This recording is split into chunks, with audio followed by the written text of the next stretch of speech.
China angry after top Taiwan presidential candidate announces U.S. visit. Taiwan's Hsieh wins fourth Wimbledon doubles title. Health alerts issued after heat storm stretches into southern Europe. Flash floods in the northeastern U.S. while heatwave intensifies. South Korean president urges climate crisis action after devastating floods. China logs 52.2 Celsius as extreme weather rewrites records. Microsoft signs agreement to keep Call of Duty on PlayStation. Indian tourists flock to Southeast Asia.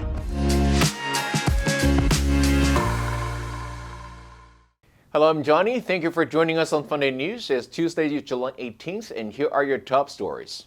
Taiwan Vice President Lai Ching-te, a top candidate for president, will stop in the U.S. next month en route to South America, plans that risk rolling tensions with China months before the election. The foreign ministry in Taipei said Monday Lai will transit through the U.S. on his way to Paraguay, where he will attend the presidential inauguration of Santiago Peña. On Monday, at a press briefing in Taipei, Vice Foreign Minister Alexander Yu said, "We will follow the usual practice and handle it with the principles of comfort, convenience, safety, and dignity." On Monday at a regular press briefing in Beijing, Chinese Foreign Ministry spokeswoman Mao Ning said that her nation had filed a diplomatic complaint with the U.S. about the plans for Lai's stopover. Taiwan will hold presidential elections in January, and leading contenders usually visit the U.S. before voters cast their ballots. A senior Biden administration official said Lai's transit wouldn't go beyond precedent. He is calling on Beijing not to interfere in the vote or use the transit as a pretext for any coercion. Taiwan's Hsieh淑薇won her fourth Wimbledon women's doubles title on Sunday when she teamed with Barbora Strakova of the Czech Republic to defeat third seeds Storm Hunter and Elise Mertens. Hsieh and Strakova came through 7-5, 6-4 in the final against the Australian-Belgian pair. The 37-year-old Hsieh also won the title in 2013 with Peng Shuai, 2019 with Strakova, and 2 years ago alongside Mertens. She also has two French Open championships in 2014 with Peng and last month with Wang Xingyu.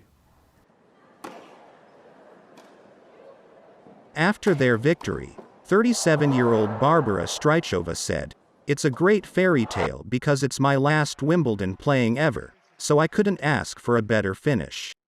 I am so happy."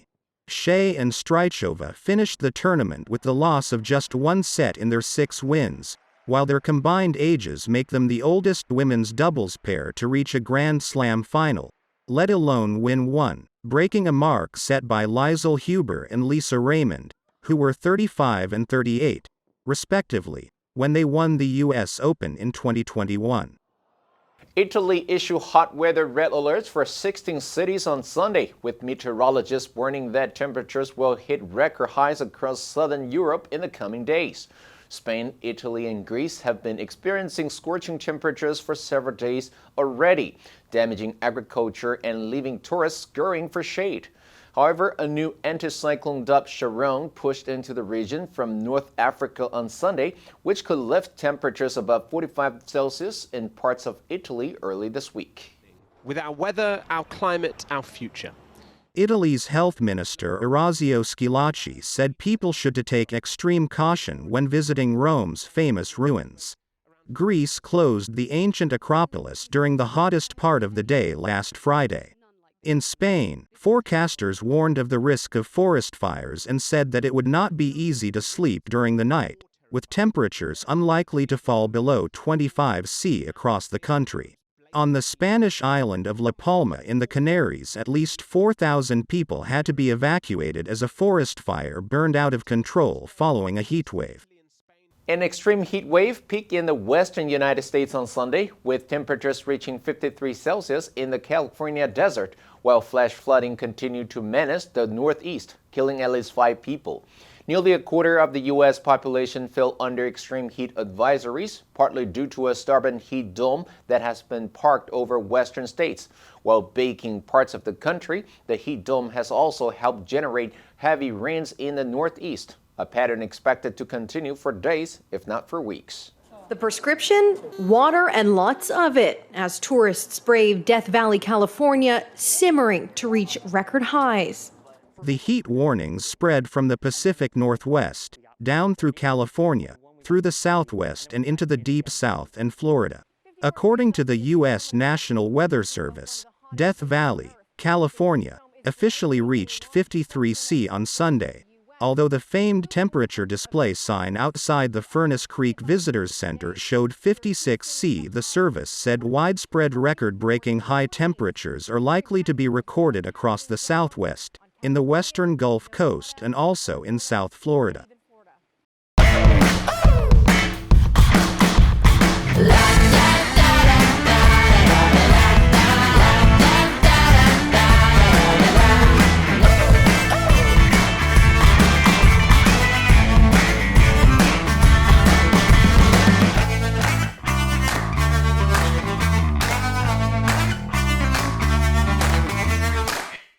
Rescuers in South Korea have recovered a total of 13 bodies from a flooded road tunnel in a central city, as the death toll from flash floods and landslides triggered by days of heavy rain rose to at least 40 on Monday.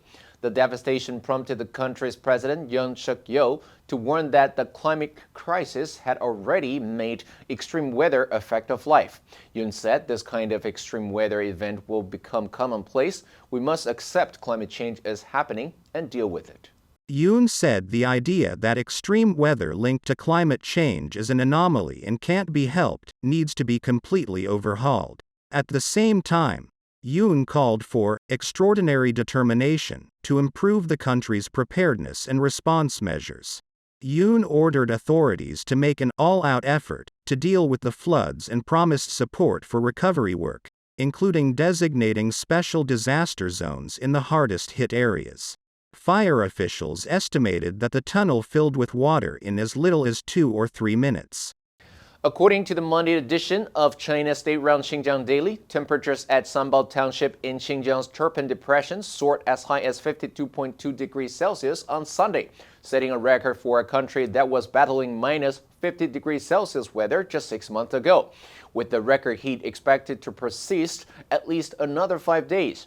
The Sunday temperature broke a previous record of 50.3 degrees Celsius measured in 2015 near Aiding in the depression, a vast basin of sand dunes and dried-up lakes more than 150 meters below sea level.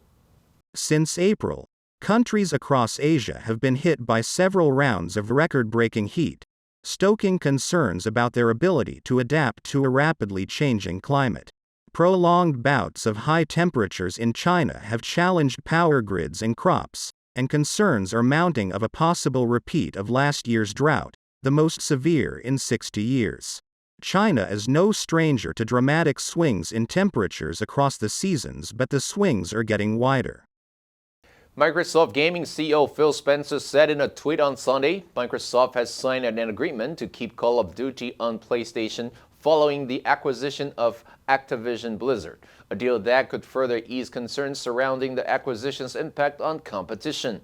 Microsoft President Brad Smith said in a tweet, "Even after we cross the finish line for this deal's approval, we will remain focused on ensuring that Call of Duty remains available on more platforms and for more consumers than ever before." The U.S. Federal Trade Commission, FTC, had argued the deal would hurt consumers whether they played video games on consoles or had subscriptions because Microsoft would have an incentive to shut out rivals like Sony Group. To address the FTC's concerns, Microsoft had earlier agreed to license Call of Duty to rivals, including a 10-year contract with Nintendo, contingent on the merger closing. Still, the deal, the largest in the history of the video game industry, needs to be approved in Britain. Indian tourists are streaming into Southeast Asia. cementing the world's most populous country's position as a key growth market for a travel and tourism sector that is feeling the pinch of China's slower than expected COVID-19 recovery. Aviation analyst Brendan Sobey told an industry conference last month from airlines like Indigo and Thai Airways to hospitality chains offering thousands of rooms. Companies are tapping into India's burgeoning middle class and growing spending power. Indian budget carrier Indigo, which has ordered 500 Airbus narrow-body jets to meet regional demand, said it had seen a strong uptick in routes between India and Southeast Asia that it connects with more than 100 flights a week. The Asian Development Bank said in a May report India could emerge as the next China in terms of outbound tourism growth over the next decade, though connectivity would be constrained by fewer airports there. Now let's delve into the news of South Korean president urging climate crisis action. Number 1, landslide. 山坡的崩塌，滑坡地滑。A landslide has blocked off traffic moving south towards the motorway. Number 2, trigger 触发，名词是扳机。The thieves must have deliberately triggered the alarm and hidden inside the house. The trigger for the strike was the closure of yet another factory. 这里是名词诱因的意思。Number 3, devastation 有指大面积的毁坏蹂躏。The bomb caused widespread devastation. Next, we have a multiple choice question for everyone to practice. Which answer would you choose? You can write your answer in the comment section below. The correct answer will be announced tomorrow. And that's all for today's Funday News. Be sure to tune into Funday News from Monday to Friday and click the link below to join Funday for free. I'm Johnny Wu, your host. I'll see you next time.